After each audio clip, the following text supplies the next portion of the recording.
morning, and welcome back to the vlog.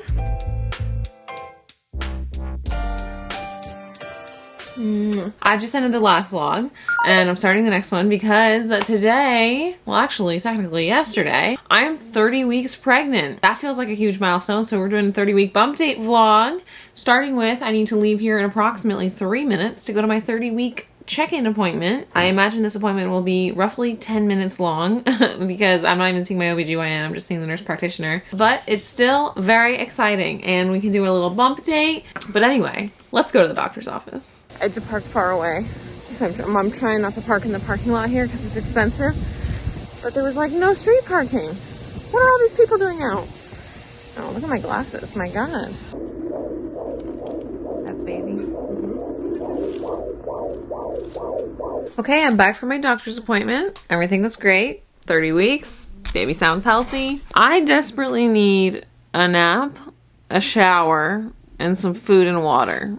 I don't know what order, but in some order. But before all of that, I need to take my 30-week bump photo. So I'm gonna change into my outfit that I take my bump photos in and get 30 weeks on the board. Beethoven. Okay, it's been an hour since I said I was gonna take my picture. I've just been responding to emails that I was neglecting while I was in San Diego. Now it's time to take my bump photo. Hair needs Beethoven. Hair needs to come down to like kind of somewhat match my previous photos. The belly is big. I say it every time I take a photo, but this one's gonna be a major change. I really can tell. What, buddy, what? It's so crazy. I feel like I look so fucking pregnant. I genuinely cannot fathom the fact that I have like up to 10 more weeks left. Like, simply, how am I supposed to get any bigger? Okay, yeah. So I take these pictures every 2 weeks, and I am definitely bigger than I was 2 weeks ago. Here's 28 and here's 30. I feel like I got so much bigger, and it makes sense because my stomach stretched. I felt it. I felt it get bigger, so I'm not too surprised. Baby is, oh, I can tell you, baby is the only one I remember, because Mario and I did our little bump date last night. The only one I remember off the top of my head is that he's the size of a platypus minus the tail, because I thought that was fucking hilarious. I think the other one was like a motorcycle helmet, or like a ski helmet or something. I mean, he's a big fucking boy in here, but at the doctor's office today, they told me that my bump is measuring perfectly, and I am going in for a growth scan in like 2 weeks. Yeah, 2 weeks from now. So, feel gigantic, but apparently I'm not. I don't know. Anyway, okay. My footage is still importing. I'm just gonna leave my computer alone and let it do its thing. Let's go get some water, because I feel severely dehydrated. And let's go get some food. It's like 11:30, and I don't know. I'm starving. My mom packed me a bunch of leftovers, so I'm probably just gonna have mashed potatoes, chicken, and applesauce, and cookies, and water. And I need to take my prenatals. Oh my God, I'm a mess. Let me put you down. First things first, water. Next, prenatals. I guess I should take all my Christmas decorations down this weekend. I don't like taking them down, it's sad. Water check, prenatals check, food. Fighting every urge in my body not to order takeout. I'll probably order it for dinner if I'm being honest. My mom gave me these mashed potatoes and chicken. I'm just gonna eat all of this. I'm just gonna heat it all up. She also gave me my gingerbread cookies. This is all I have left. I've been eating them like crazy. These are the ginger cookies because Mario liked those. While I wait for that to heat up, I'm gonna have a banana and keep drinking water. All right, I'm feeling better. Oh my God, I've just been sitting here editing for the past 4 hours, and I realized I gotta give my bump date before I lose the sun. The sun's about to go down. Oh, camera shaking. Cat on table. The sunset's about to happen, and I haven't given my bump date yet. Okay, let's do this. I think I already said the platypus and the helmet, but it's also the size of a cantaloupe today. I think it gave me a specific cantaloupe. A summer cantaloupe. Also, it always tells me his like hand size and foot size in relation to how big they're gonna be when he's born. And they're getting so big. I'll put them on the screen here. He's been kicking around today because I was sitting on my desk chair and at my ball, and I've had bad posture, and he gets a little squished when I have bad posture. So he's been kicking me today like, Mom, sit the fuck up. I have no room in here. Okay. 30 weeks pregnant. The spawn is growing like crazy. He's now 16 to 17 inches, or the size of a cantaloupe, and probably weighing somewhere near 3.5 pounds. At this point, most babies will start to move from the breech position to the birth position, where their heads are delivered first. If your healthcare provider says the spawn does not appear to be moving from the breech position, you can ask them about exercises to encourage spawn into a head-down birth position. In all likelihood, though, your little one is already rotating towards that birth position as you both move closer to the special day. Fun fact about me, I was breech on the day my mother went into labor, but my mom is possibly the most stubborn person I've ever met in my life, and simply refused to have a C-section when they told her I wasn't moving, and that's kind of what was going to have to happen. So they inverted me, or they verted me. There's like a medical phrase for that. Where they basically like pushed me so that I was in the head down position so that she could give birth vaginally. And she said that was more painful than the birth itself. But I did come out the way she wanted. Although after a very, very long labor with induction, drugs, and inversion. I don't know what the medical term is. Anyway, I really hope this baby just moves down into the right position on his own, because it does not sound like it was fun. Alright, the spawn's lanugo, or the furry coat that's been keeping them warm in the womb, will begin to fall off this week as they put on enough fat to keep them warm without it. Your little one is going to start putting on up to 1/2 pound each week until they're born, and they'll be far less little in just a few weeks. That's crazy. He's already 3.5 pounds. He's going to gain 1/2 pound a week. Like, we are really in the end game here, people. Your baby's eyes are also still developing, and while they can open their eyes, right now their vision is extremely poor. It will continue to improve while spawn is in the womb, and soon this development will speed up. They might reach the point of being able to track objects moving horizontally and vertically in just a few short weeks. And by week 34, they'll probably have a vision that's just as strong as it will be at birth. That's only 4 weeks from now. Getting good eyesight, baby. Alright, what's new with you? That's me. Around now, oh my god, when I read this to Mario, we both just started laughing because I had literally been like sobbing seconds before I read this. Around now, you might notice the return of mood swings that you had thought you had left behind in the first trimester. It's hard to tell if it's the pregnancy or if it's just me. If I'm being honest, I'm a moody little bitch. You might also have paradoxical symptoms like increased tiredness alongside difficulty sleeping. Yes.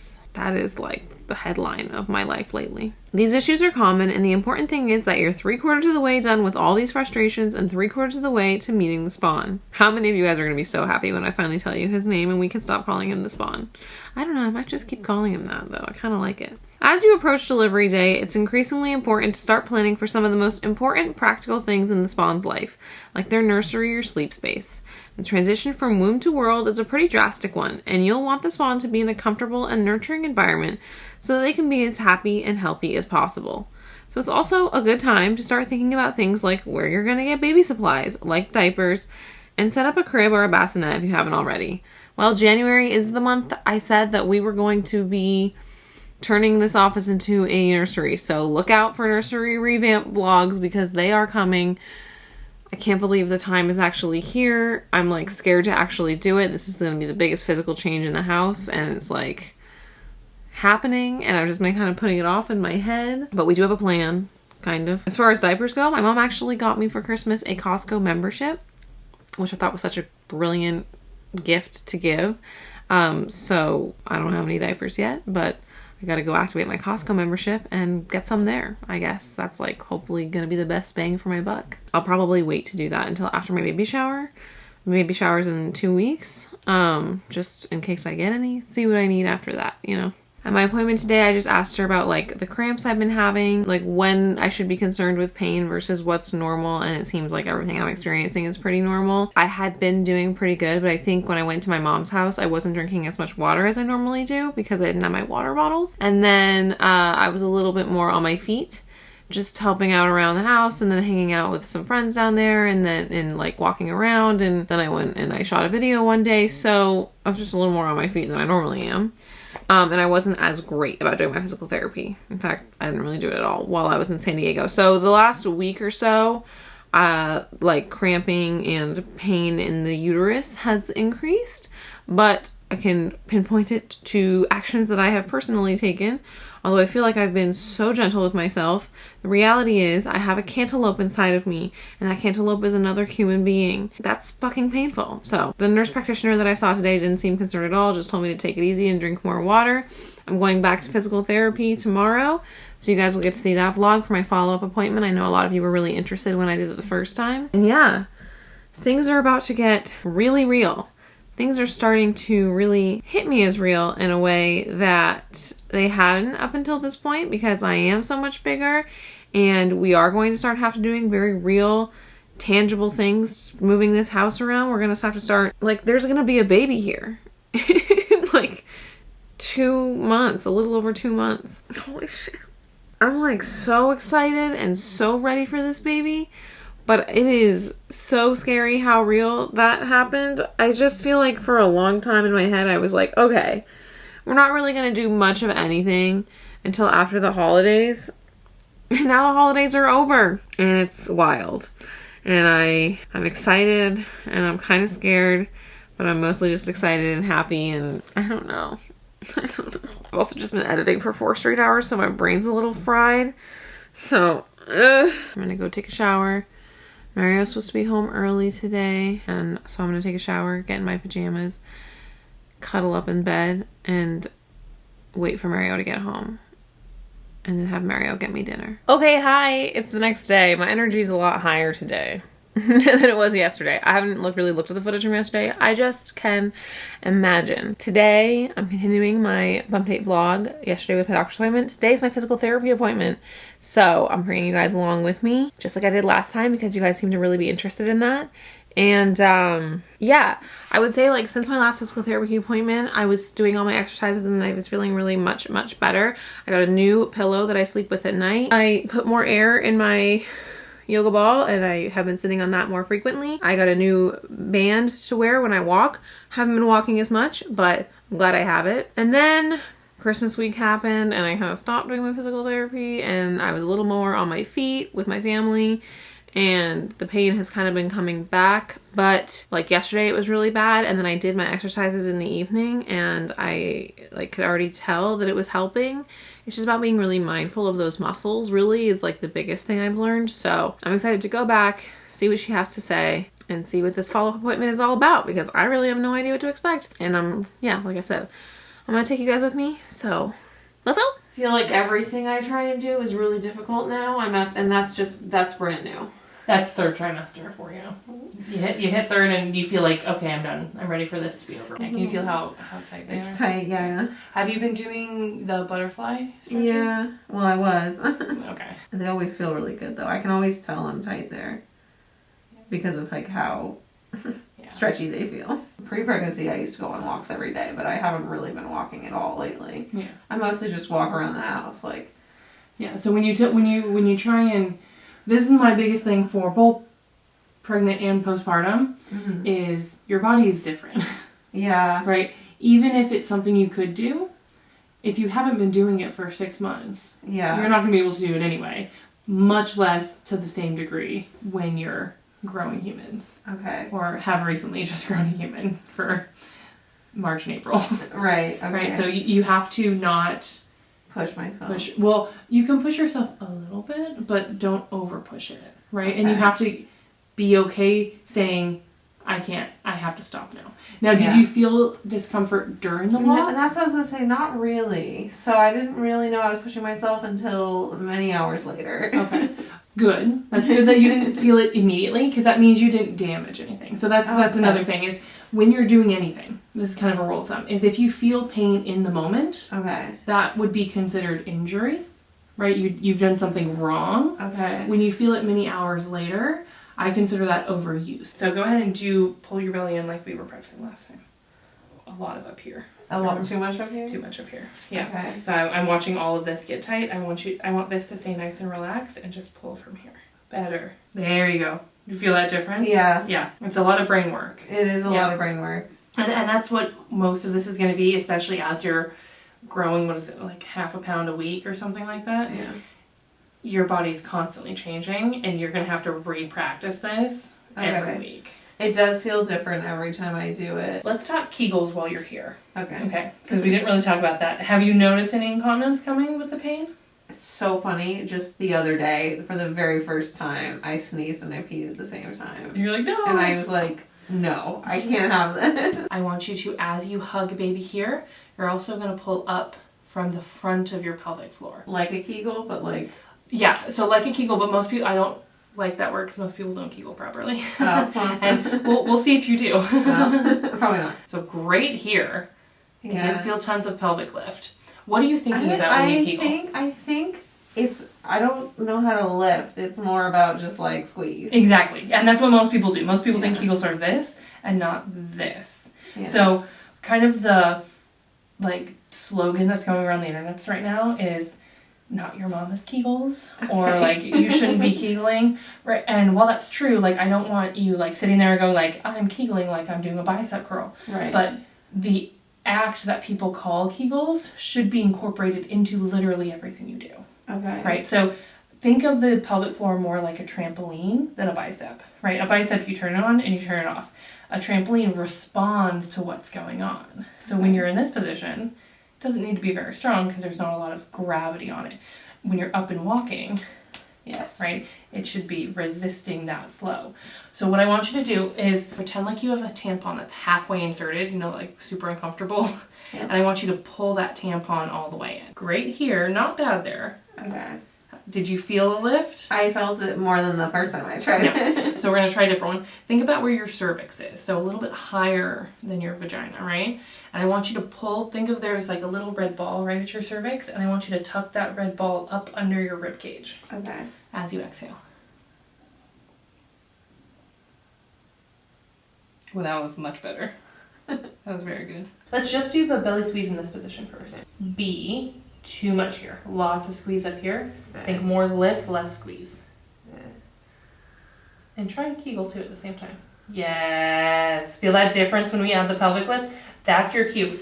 Getting this to squeeze as well. Feel how it's way in here. Yeah. That's really, really good. Again.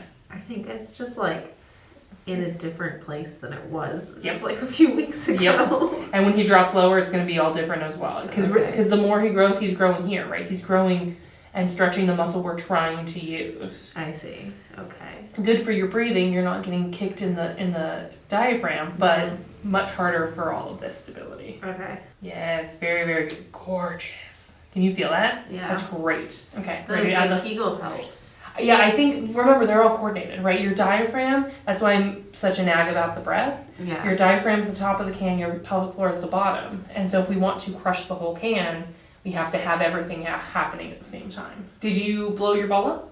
Have you been sitting on it? How does it feel? So much. The difference is insane. So we're going to do some ball exercises for you. So if you feel like, oh, I just can't be bothered, I'm too busy, I don't want to get on the ground, we'll do some sitting stuff. Oh, okay, this will be interesting. So what I want you to do first is I just want you to find your pelvis again. So if we're sitting on a big clock, 12 to 6, I want you to just use those muscles we were just talking about and lift and pull your pubic bone up towards 12 o'clock. And I want you to actually flatten your lower back out a little bit. There you go. Feel that difference? And rest? Yeah. Can you see how much it's shrinking? Yeah. Like, can you see it in the mirror? Poor baby. Remember, it's not baby. We're not squishing him. We're just supporting you around him. Imagine you have a soda in like a grocery bag, and you're holding it by the handle, and you're walking. What's happening to that soda? It's clanging everywhere. Crazy jostling, right? Same setup, but now you're holding it by the bottle, just around the plastic bag, and you're walking. So we're holding the baby. We're holding the bottle. We're not swinging them around. Okay. So, right. Okay. Shaking baby. We're not shaking the baby, right? So it's not that we're squishing him. We're just holding him from the right place instead of letting him hang on all of you and jostle wiggle everywhere. Exactly. Okay. There we go. Good. Now I want you to go all the way the other direction. Really big hip arch.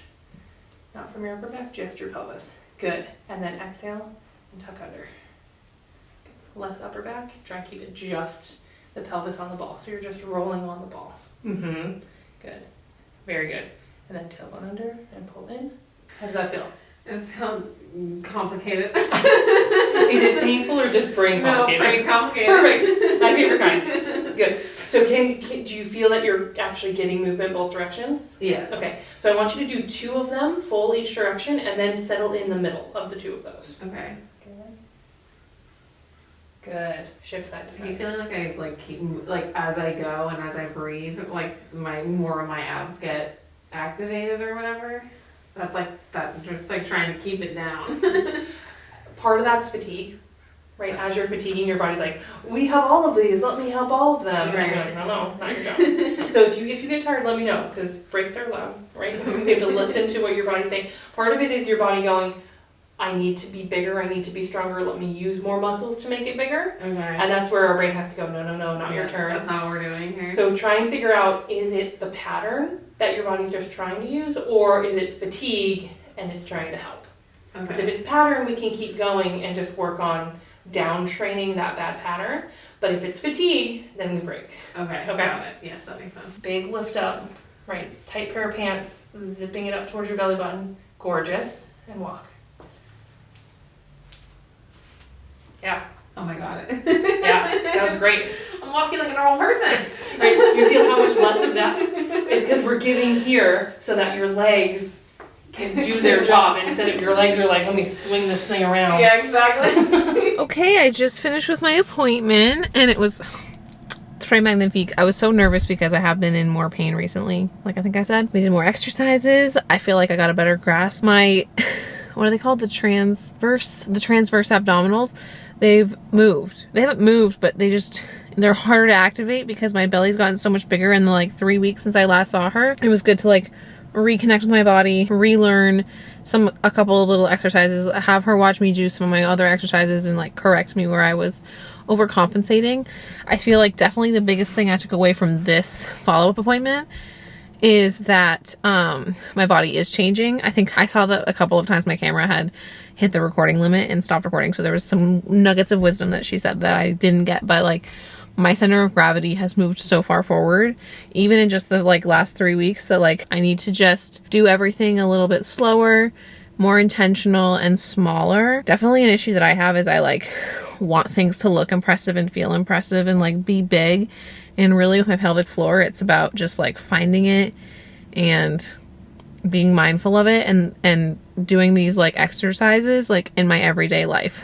One thing she said as I was walking out the door, she was like, it's less about like doing the exercises for like 20 or 30 minutes in the morning and then forgetting about it for the rest of the day.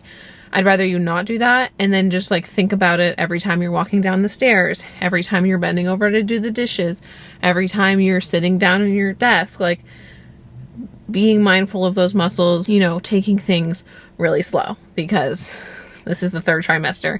You're big and things are difficult, and this isn't about being impressive. This is just about avoiding pain and strengthening the right muscles.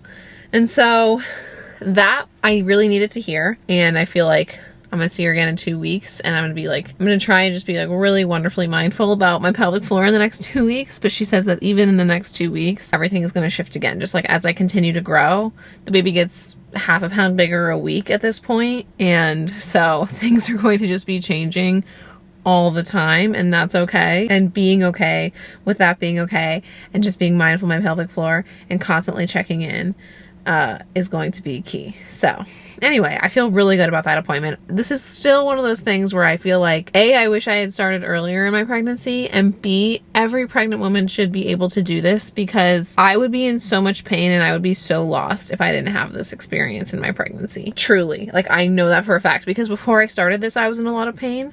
It helped me a lot.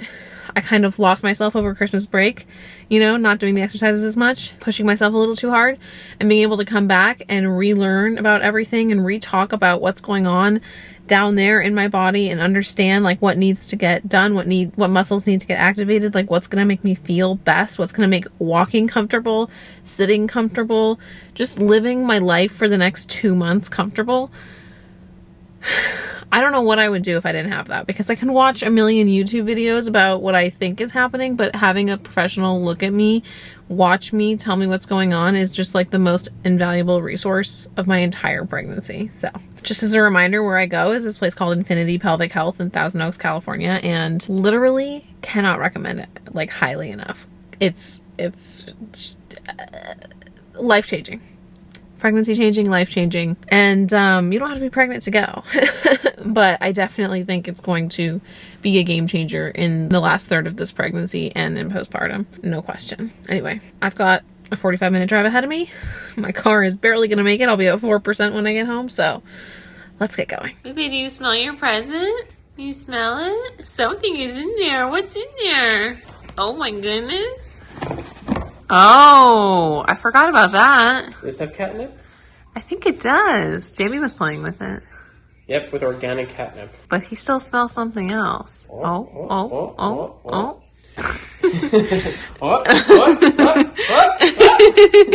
We're finally opening or bringing in the presents from Christmas, and my aunt got Beethoven a wand, which she immediately found. My mom grew, dried, and ground her own fresh catnip all year long. It's there. It's in a jar in that box, so we're gonna bring it out and see how the cats react. She marinated some mice in there, so we can take the mice out and just give the kitties their catnip infested mice. He is not letting go. Buddy. I've never felt him hold on to something this strongly before. You like your Christmas pickle? Do you want to give your brother a chance?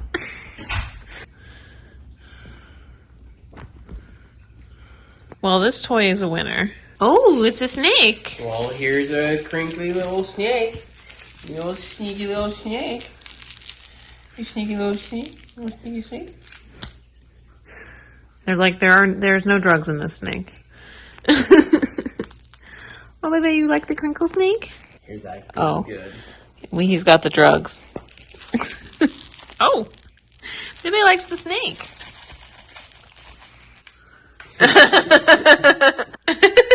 Tuna. Oh my God, so much just came off. Wait, make sure it's not on the couch. Wait, it was like, wait a minute, what the fuck was that? Oh boy. I hear Tuna going nuts now. Beethoven. Tuna doesn't know what to do with his. Oh my God, this is the good shit right here. Well, the cats are having a good night. It's kind of crazy how much they like it. Tuna. They're fully nipped up. Where's your mouse go, buddy? Is this your mouse? Oh my God, it is wet. Anyway, I'm just going to spend the rest of the night watching my cats be drugged out of their minds. And I'm going to end the vlog here. Thank you guys so much for watching, and I'll see you in the next one. Bye.